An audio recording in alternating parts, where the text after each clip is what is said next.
સુરતના અમરોલી વિસ્તારમાં આવેલા સ્વામિનારાયણ મંદિરના સંત જ્ઞાનપ્રકાશ સ્વામી દ્વારા જલારામ બાપા વિશે વિવાદિત ટિપ્પણી કરી હતી. તેની આ ટિપ્પણીના ઘેરા પ્રત્યાઘાતો પડી રહ્યા છે. સનાતનીઓ ઠેર ઠેર વિરોધ કરી રહ્યા છે. ત્યારે સ્વામિનારાયણ સંપ્રદાયનું એક જૂથ પણ આ સંતની ટિપ્પણીના વિરોધમાં આવ્યું છે. સ્વામિનારાયણ સિદ્ધાંત હિત રક્ષક સમિતિ દ્વારા વિરોધ કર્યો છે. આવા લંપટ સ્વામી સામે પગલાં લેવાની માંગ કરી છે. સ્વામી દ્વારા વીરપુર જઈને માફી માંગવામાં આવે તેવી માંગ પણ કરી છે.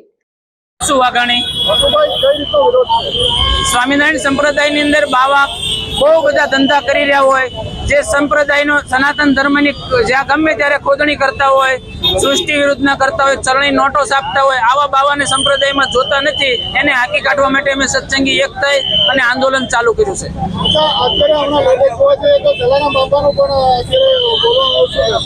જલારામ બાપાનો લેટેસ્ટ મુદ્દો છે અને તેમજ હમણાં 2 અઠવાડિયા પહેલા એક સૃષ્ટિ વિરુદ્ધનું 75 વર્ષના વિશ્વ જીવને સૃષ્ટિ વિરુદ્ધનું કાર્ય બાળક પાસે કરાવે છે. જે 500 રૂપિયા દઈને આવા કાર્ય કરે, સંપ્રદાયની અંદર આવા બાવાની જરૂર નથી. GDC ન્યૂઝ સાથે સુનિલ ગાંજાવાલા, સુરત.